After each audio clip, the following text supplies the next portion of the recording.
Hey there, it's CaraNightly, and tonight I have with me my Faerie Commander deck. And tonight I'm going to be reading through all of the cards in this deck. I will also have a link to a Moxfield deck list in the description below.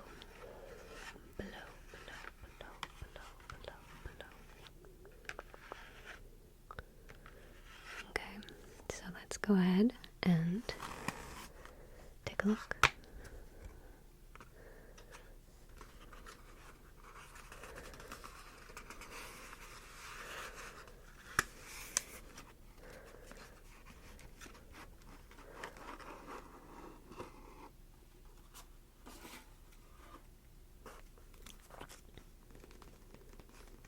These are one of my favorite colors of sleeves. These are the Dragon Shield Orchid color, and they are a matte color, so pure black border when you look at the cards. Alright, so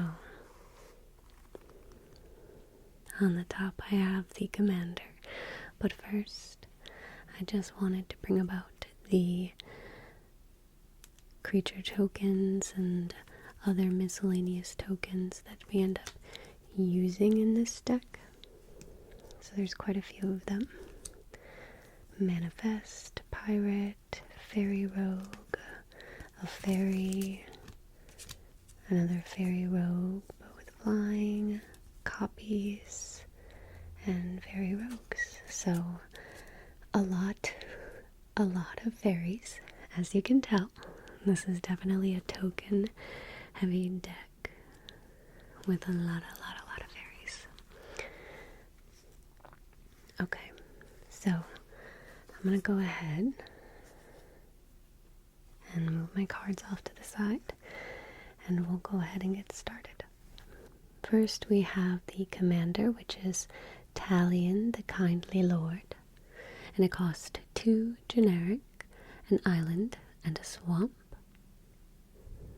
It's a legendary creature, very noble. It is flying.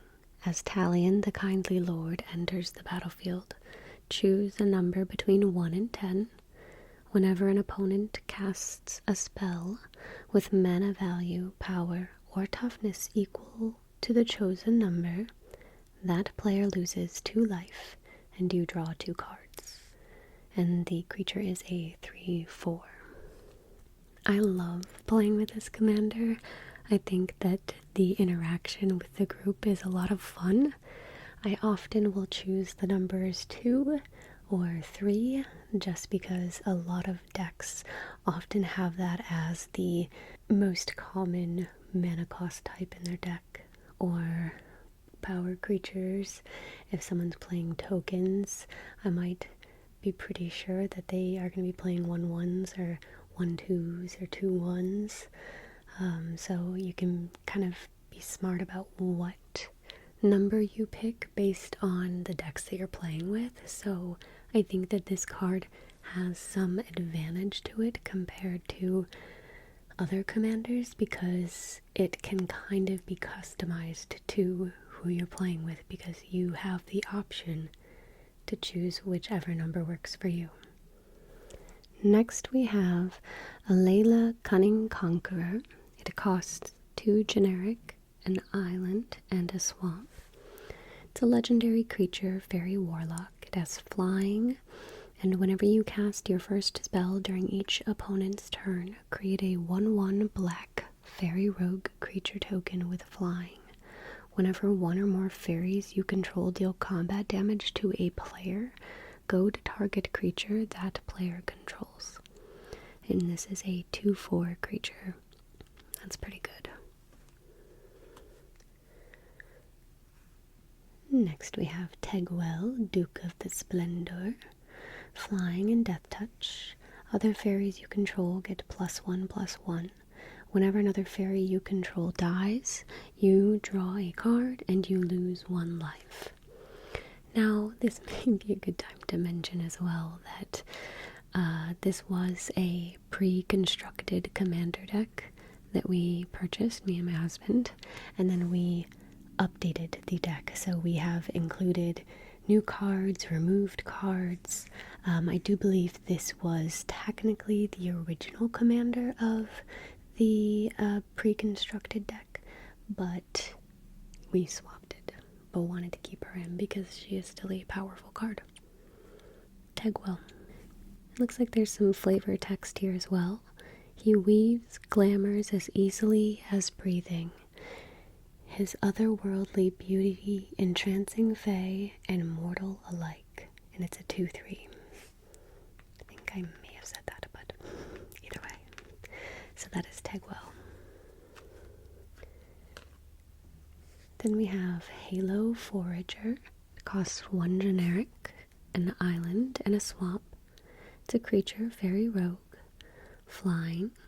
When Halo Forager enters the battlefield, you may pay X. When you do, you may cast target instant or sorcery card with mana value X from a graveyard without paying its mana cost. If that spell would be put into a graveyard, exile it instead. And it's a 3/1. And just as I did with the other deck reading that I did, I will be doing this in order of cards. So we're reading through all of the creatures first, and then we'll transition on to the other types of cards. So again, right now we're focusing on creatures. This is Blightwing Bandit, Flying, Death Touch. Whenever you cast your first spell during each opponent's turn, look at the top card of that player's library, then exile it face down. You may play that card for as long as it remains exiled, and a mana of any type can be spent to cast it. I will say this deck is also very, very control heavy. So there's a lot of cards that speak to playing or casting spells on other players' turns. So, this is a 2/2. Shadow Puppeteers, creature. It's a fairy wizard, flying, ward 2. And I don't know if we've come across ward yet in any of my magic videos. But a ward 2 means that your creature can't be targeted unless that player pays 2. So if you wanted to exile this card, you would not be able to target it unless you paid 2 mana, 2 generic mana, to be able to do that spell. It's kind of confusing, but it's a really neat feature, I think. Alright, when Shadow Puppeteers enters the battlefield, create 2 1/1 black fairy rogue creature tokens with flying. Whenever a creature you control with flying attacks, you may have it become a red dragon with base power and toughness, 4/4, in addition to its other colors and types until end of turn. And this is a 4/4. I like red dragons.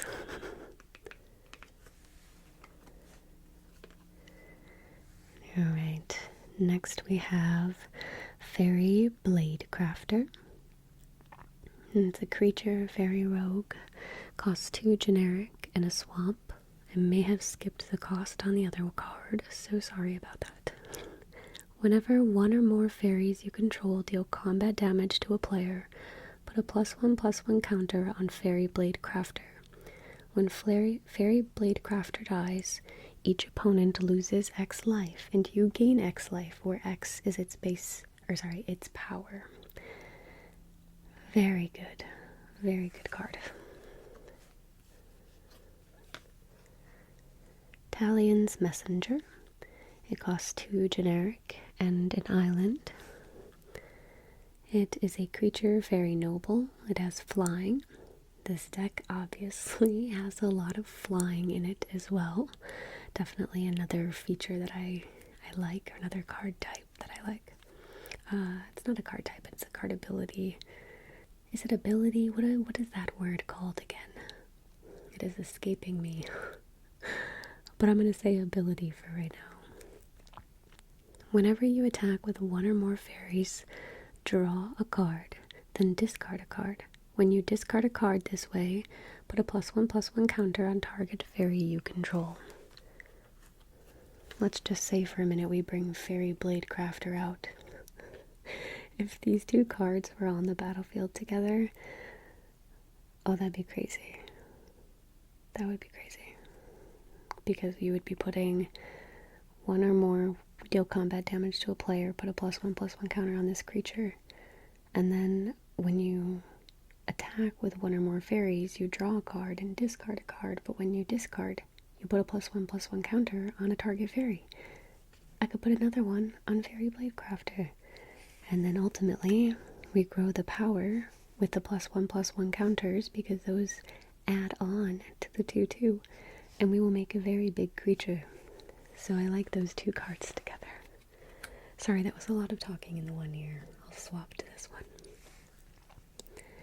Nettling Nuisance. It's a creature, fairy rogue, costs 2 generic, a swamp. Let's see, it has flying. Whenever one or more fairies you control deal combat damage to a player, that player creates a 4/2 red pirate creature token with "This creature can't block." The token is goaded for the rest of the game. And goaded means that it attacks each combat if able, and attacks a player other than you if able. And it's a 3/1. So this is the card that brings out all of the red pirates. Alright, next we have Quickling. It costs 1 generic and an island. I really like the art on this one. Creature, fairy rogue, flash and flying. When Quickling enters the battlefield, sacrifice it unless you return another creature you control to its owner's hand. I like that card a lot. I actually haven't played with this card yet, I don't think, because I don't fully recognize it. It's been a minute since I've played this deck, so that also does not help. Oh, Fairy Mastermind. This is a creature fairy rogue, costs a generic and an island. Another flash flying. Whenever an opponent draws their second card each turn, you draw a card. And then you can pay 4, and each player draws a card. So this is really awesome because it is a group hug card. It's nice to be able to allow everyone to draw a card. But I really like this creature in particular. And it's a 2/1.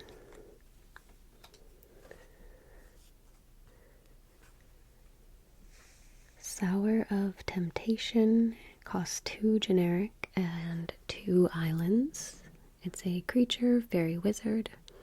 It has flying. When Sour of Temptation enters the battlefield, gain control of target creature for as long as Sour of Temptation remains on the battlefield. And it's a 2/2. I like this kind of card because that definitely has a lot of control. So when you play this card, you gain control of target creature until this card leaves the battlefield. So then this one does become a target, but if I had ward for all of my fairies or something that protected me, that would be pretty nice. Next we have Archmage of Echoes. It costs 4 generic and 1 island. It's a creature fairy wizard. It has flying, ward 2. Whenever you cast a fairy or wizard permanent spell, copy it, and that copy becomes a token. That is pretty nifty. The High Fae are capable of magics that would make even the great Gadwick himself seem little more than a clumsy apprentice. And it's a 4/4.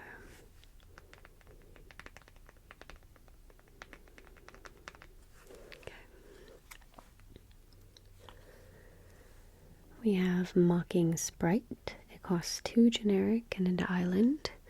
Creature, Fairy Rogue. It has flying. Instant and sorcery spells you cast cost 1 less to cast. Look at me, everyone. I'm a high fae. Watch me do important high fae things. Very cute, very cute. And it's a 2/1. We have Nimrus, Una's Trickster. And this one costs 3 generic, an island, and a swamp. It's a legendary creature, Fairy Knight. This one has flash flying. Whenever you cast your first spell during each opponent's turn, look at the top 2 cards of your library. Put one of those cards into your hand and the other into your graveyard. Mischief is its own record. And this is a 1/6. 1/6.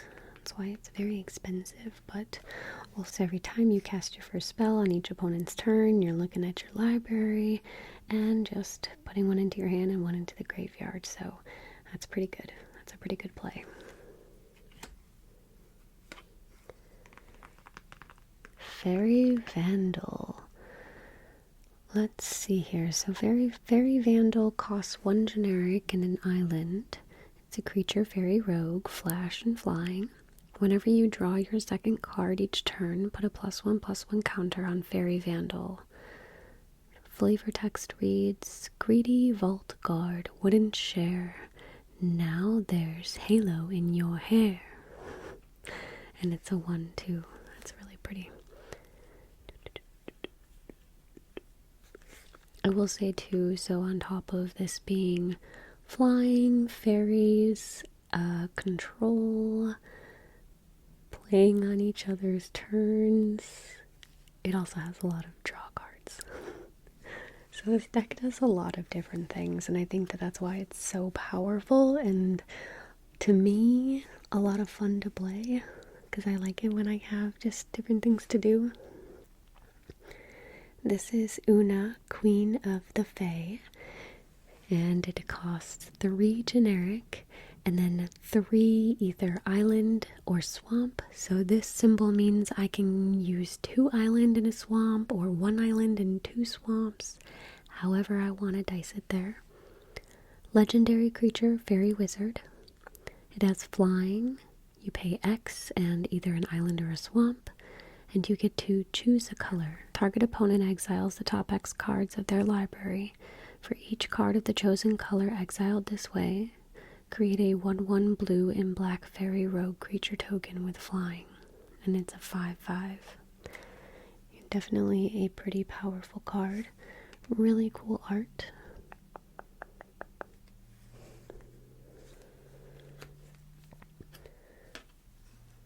We have Puppeteer Clique. This is a 3 generic and 2 swamp. Creature, Fairy Wizard. It has flying. When Puppeteer Clique enters, or maybe it's Click. When Puppeteer Clique enters the battlefield, put target creature card from an opponent's graveyard onto the battlefield under your control. It gains haste. At the beginning of your next end step, exile it. And this card has persist, so when this creature dies, if it had no -1/-1 counters on it, return it to the battlefield under its owner's control with a -1/-1 counter on it. So it kind of has a second life, is how I like to look at that.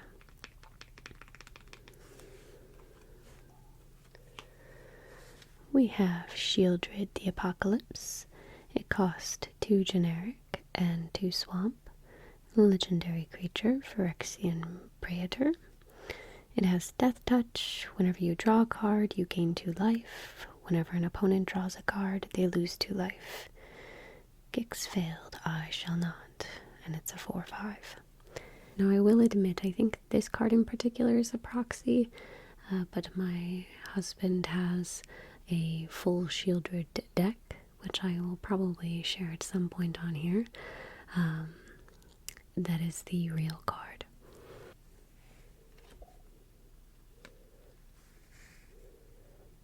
Next we have Obira, Dreaming Duelist.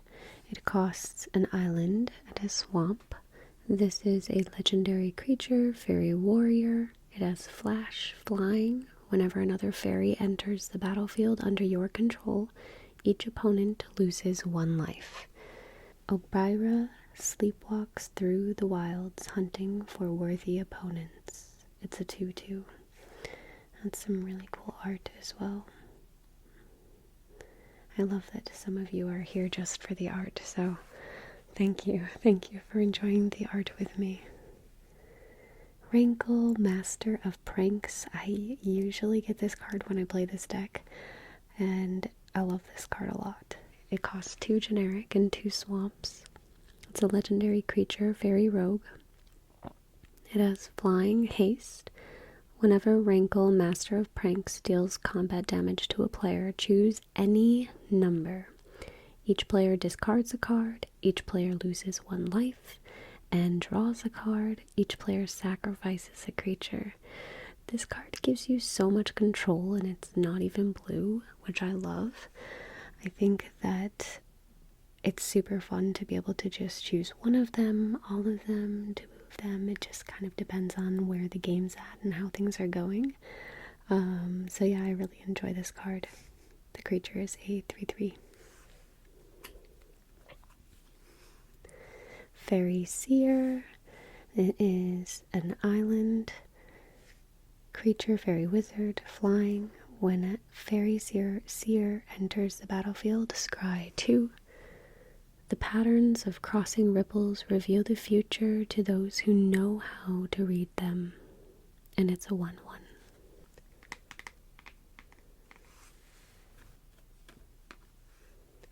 Next we have Likeness Looter.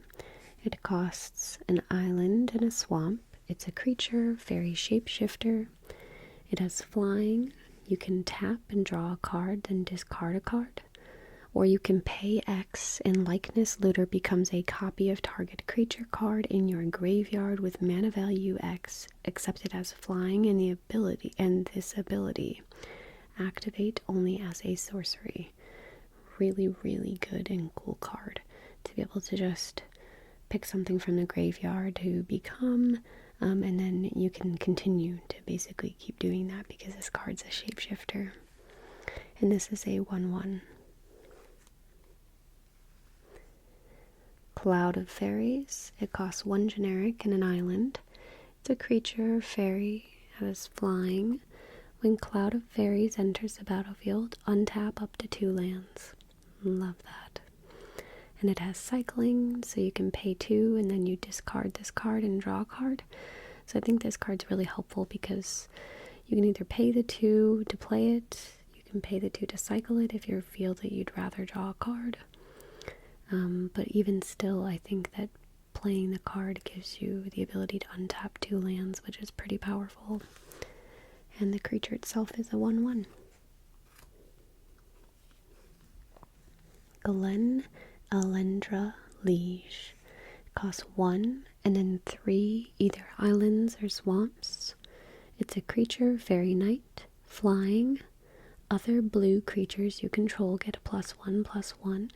Other black creatures you control get +1/+1. And if it's a blue and black creature, it gets +2/+2. Those who displease Una soon learn the extent of the army she commands. And it's a 2/3.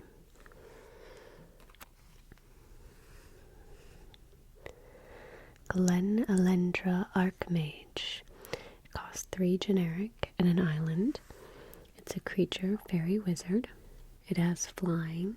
You can pay an island and sacrifice Glen Alendra Archmage and counter target non-creature spell, which is really good. I mean, it's something that's going to be out so people know it's there, but still, they know it's there. And this also has persist, and it is a 2/2. Scion of Una. Costs 2 generic and an island. It's a creature, fairy soldier. It has flash, flying. Other fairy creatures you control get +1/+1. Other fairies you control have a shroud, so they can't be the target of spells or abilities. Now, I may have misspoke earlier about ward, because ward and shroud are similar, but shroud means that I can't even target. But if it has ward, I can target, because there are times where you need to be able to target your own creatures. But anyways, I digress. This is a 1/1.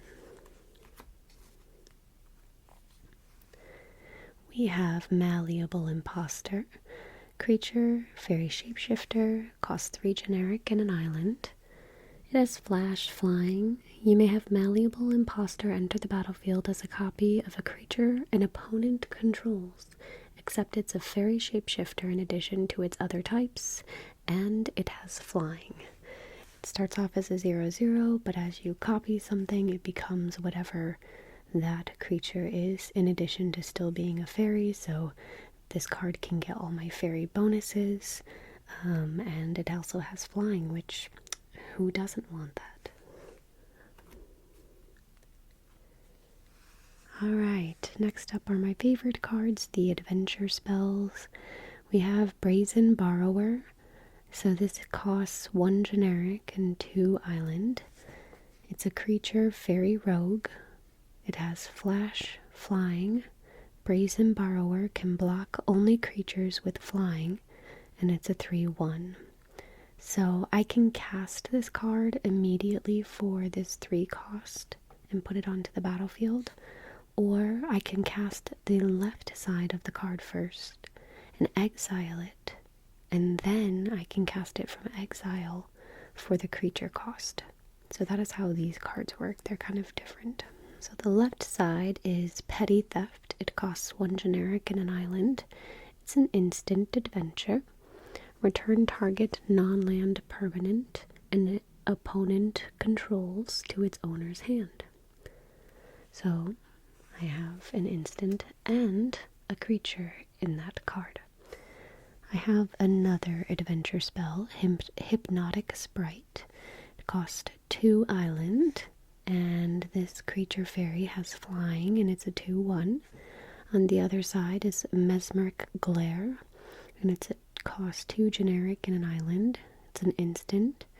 Counter target spell with mana value 3 or less. And then it says to exile the card, and you can cast the creature later. So yeah, kind of like these cards because it's a 2-for-1. Gives you some options if you need options.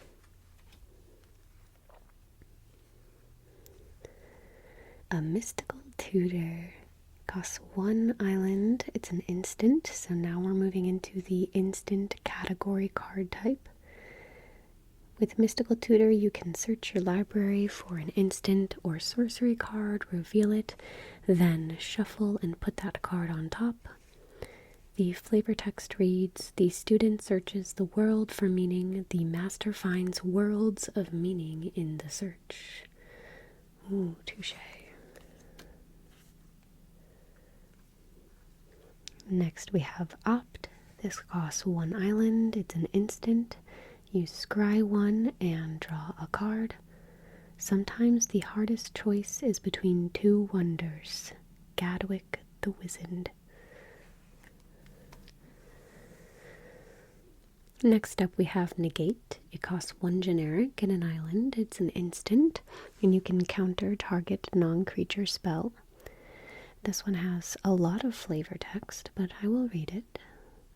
It says, the ancient core were a clever bunch with a taste for nasty traps. Spikes, poison, fire pouring forth with no warning. I've seen and disabled them all. If you intend to raid a skyclave, you'd be wise to hire me on. Alright, I'm sold. We have Frantic Search, costs 2 generic and an island.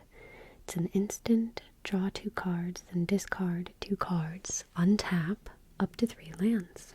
I like this card. Gives you some card draw and also gives you your mana back.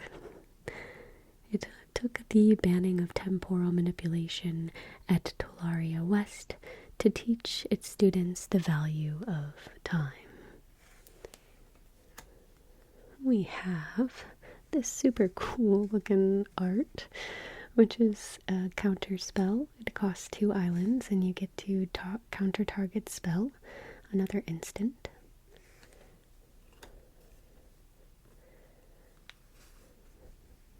We have Fierce Guardianship. It costs 2 generic and an island. This is another instant. If you control a commander, you may cast this spell without paying its mana cost. Counter target non-creature spell. Hunt somewhere else. This is your only warning.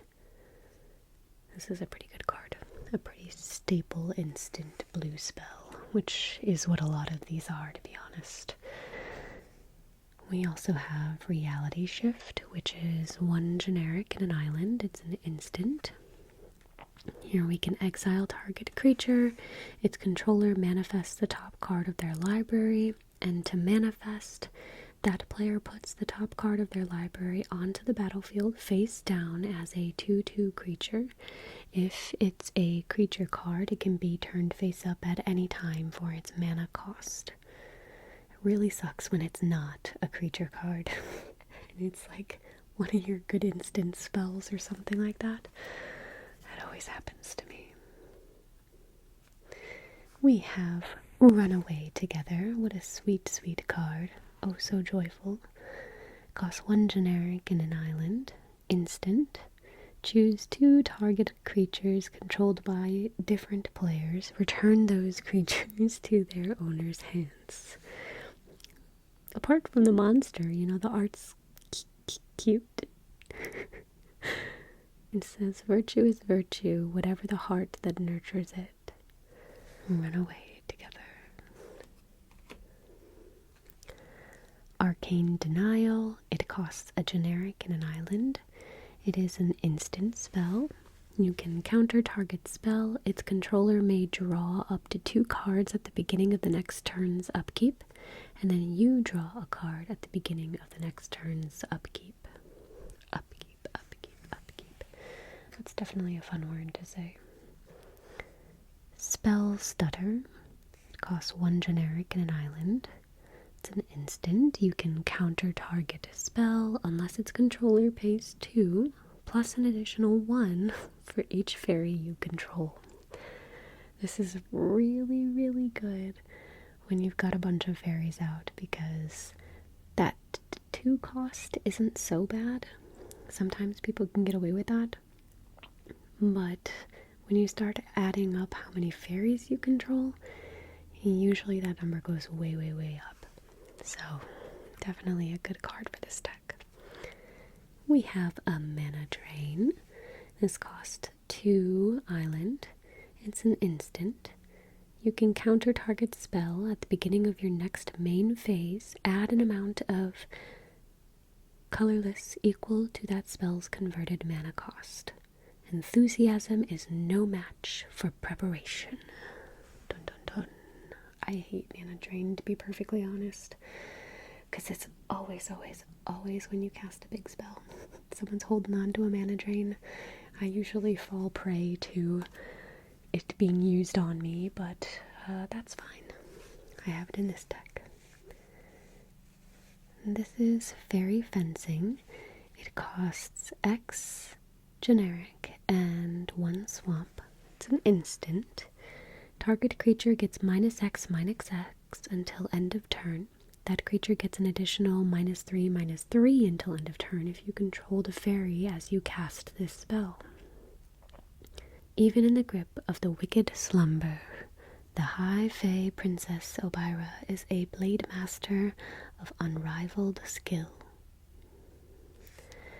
Really cool art here. Fairy Fencing. We also have a Cyclonic Rift. It costs a generic and an island. This is another instant. Return target non-land permanent you don't control to its owner's hand. You can overload the card for a cost of 6 generic and an island, which means you may cast a spell for its overload cost. If you do, change its text by replacing all instances of target with each. So instead, if I cast it for that much, it would read, return each non-land permanent you don't control to its owner's hand. The Izzet specialize in unnatural disaster. Next we have Snap, and Snap costs 1 generic and an island. It's an instant. Return target creature to its owner's hand. Untap up to 2 lands. I love untapping lands for free. Well, kind of. The flavor text reads, "Good riddance." Another instant. Drown in the Loch. This costs 1 island and 1 swamp. It's an instant and you get to choose 1. Counter target spell with mana value less than or equal to the number of cards in its controller's graveyard. Or destroy target creature with mana value less than or equal to the number of cards in a controller's graveyard. So, 2 options, both have to deal with the graveyard. Nightmare Unmaking. We are now heading into the sorceries. This costs 3 generic and 2 swamp. Another choose 1. Choose your adventure. Exile each creature with power greater than the number of cards in your hand. Or exile each creature with power less than the number of cards in your hand. Okay. We have Distant Melody. This costs 3 generic and an island. It's a sorcery. Choose a creature type. Draw a card for each permanent you control of that type. So if I had a whole bunch of fairies out, let's just say 10, I would choose fairies, and then I would get to draw 10 cards. Yeah. Even before Teferi heard Wren's call, a few Zaphrinins were roused from sleep by a strange, otherworldly song.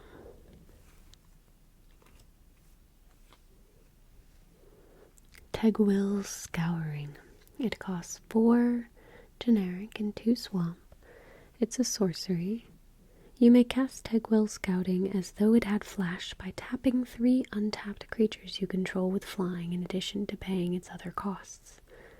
Destroy all creatures. Create 3/1/1 black fairy rogue creature tokens with flying. The flavor text reads, "Your season has ended. We are eternal." Fairy Slumber Party. It costs 4 generic and 2 island. It's a sorcery. And this is return all creatures to their owner's hands. For each opponent who controlled a creature returned this way, you create 2/1/1 blue fairy creature tokens with flying, and this creature can block only creatures with flying. Where you create 2/1/1 blue fairy creature tokens with flying, and this creature can block only creatures with flying. Not too bad. Limits you a little bit, but not too bad. More fairies the better. Kindred Dominance. It costs 5 generic and 2 swamp. It's another sorcery. Choose a creature type. Destroy all creatures that aren't of the chosen type. In this case, I would choose fairies. That would mean that unless someone else is playing fairies, basically everyone else's creatures will die and all of my fairies will remain, and then I send my fairies out to dominate. In the end, the lights fade, the land withers, and only the dead and the vile remain. Dun, dun, dun.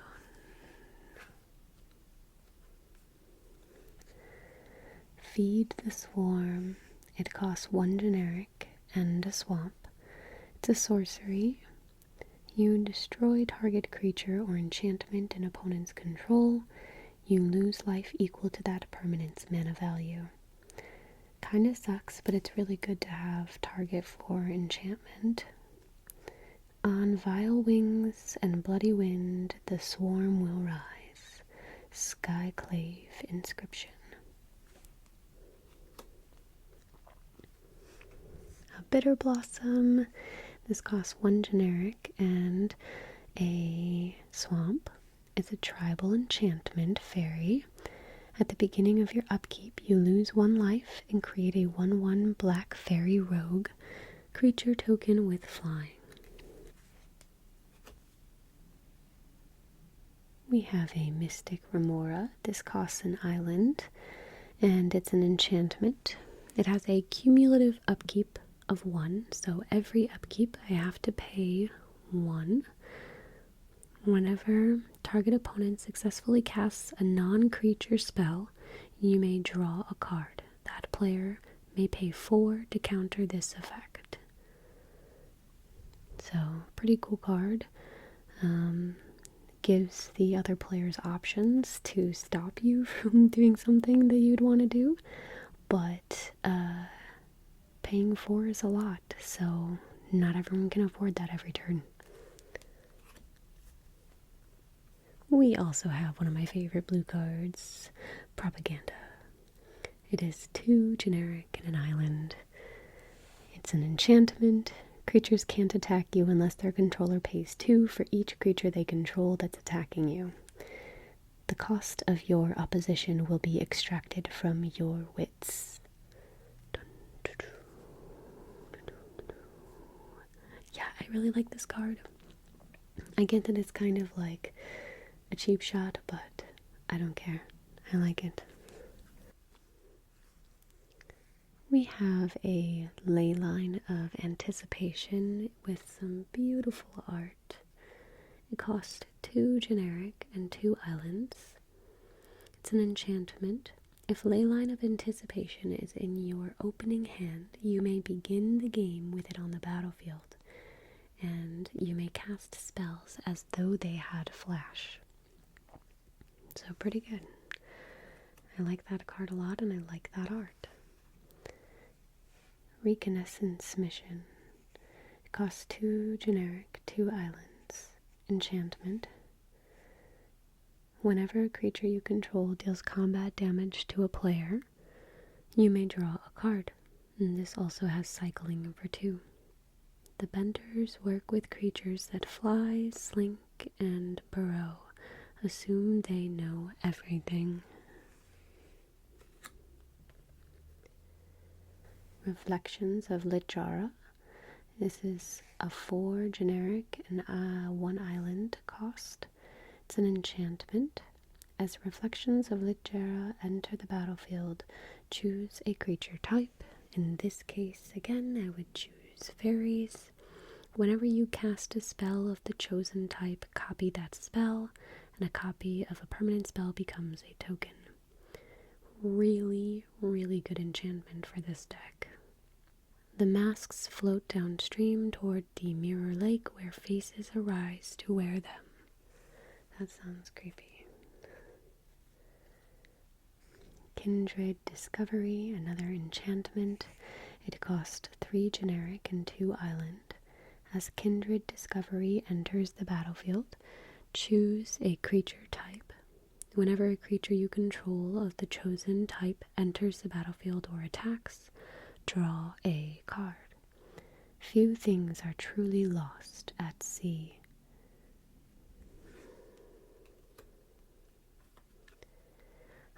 The Midnight Clock. This costs 2 generic and an island. We are now heading into the artifact card type. And this card has multiple features to it.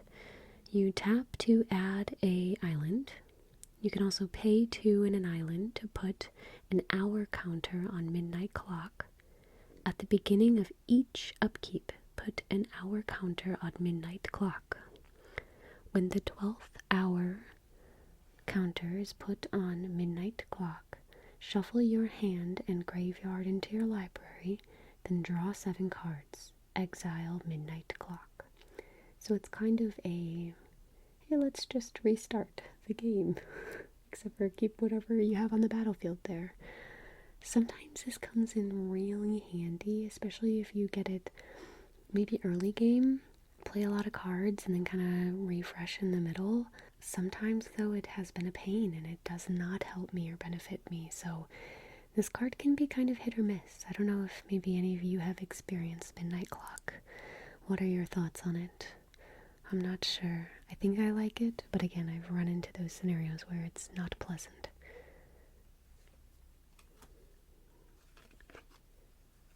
We have a Wayfarer's Bauble. This is an artifact. It costs a 1 generic, and you can pay 2 generic and tap and sacrifice Wayfarer's Bauble. Search your library for a basic land card. Put that card onto the battlefield tapped, then shuffle. We have the classic good old Soul Ring. This costs 1 generic, and it's an artifact. You can tap and add 2 colorless. We have a Felwar Stone.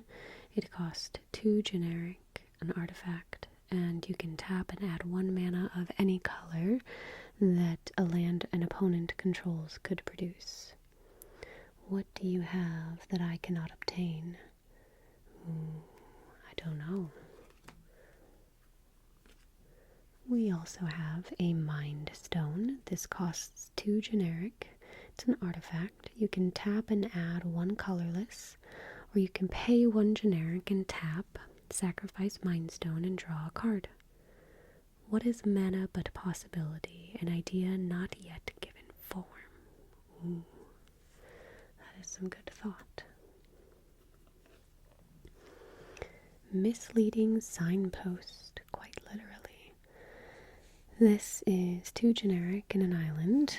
We have an artifact. It's flash. When Misleading Signpost enters the battlefield during the declare attacker's step, you may reselect which player or permanent target attacking creatures is attacking. It can't attack its controller or their permanents. Or you could tap this card and add 1 island. Well, I guess that's not an or. It is what it does after it enters the battlefield. Excuse me. But pretty cool card for it to have this ability for flash, but then also be a mana rock. Talisman of Dominance, an artifact that costs 2 generic. You can tap and add it for 1 colorless, or you can tap and add a island or swamp, but Talisman of Dominance deals 1 damage to you. Sometimes that comes in handy. We have Arcane Signet. It costs 2 generic. It's an artifact. You can tap and add 1 mana of any color in your commander's color identity. It started as a mere drop of water. The magic mirror crystallized it into much more.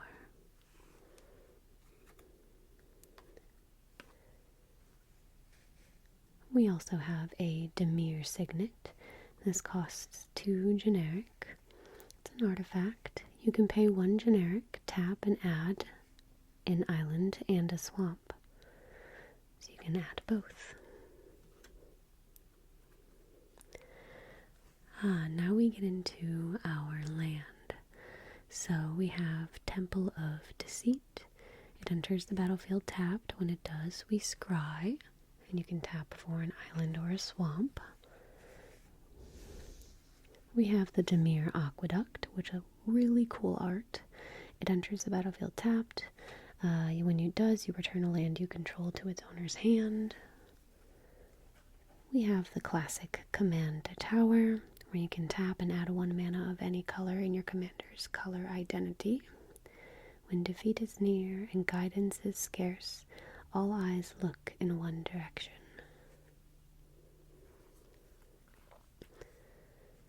We have an Underground Sea, which can be tapped for an island or a swamp.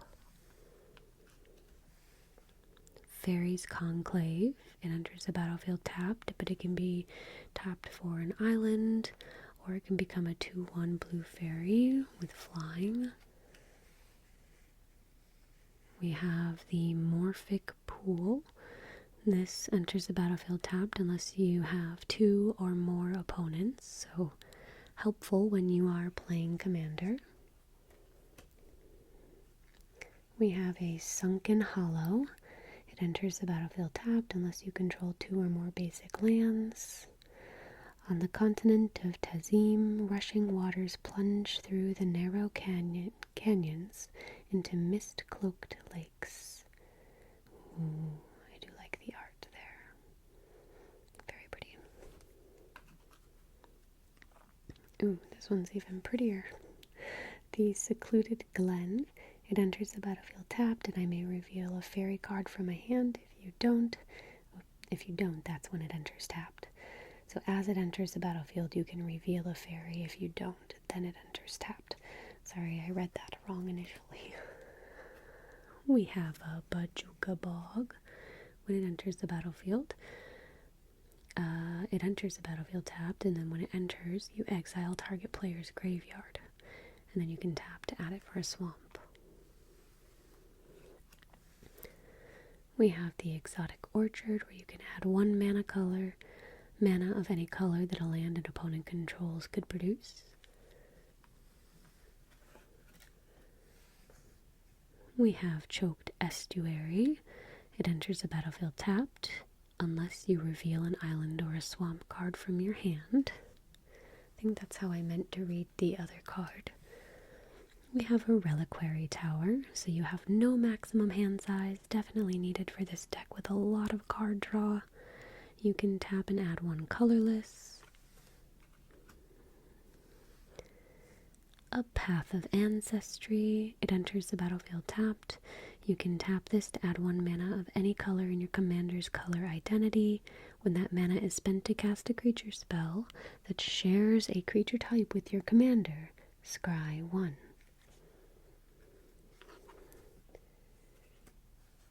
We have a Tainted Isle. You can tap for a colorless or tap for an island or a swamp, but you can only activate if you control a swamp.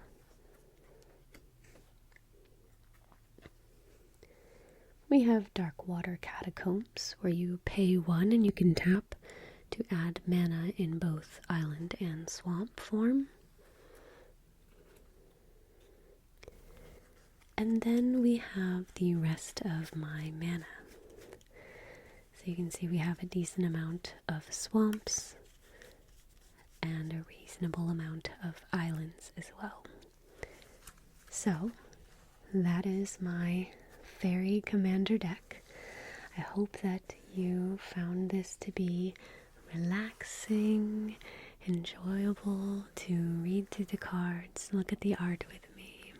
I will be continuing this series as I'm sort of turning this into a series.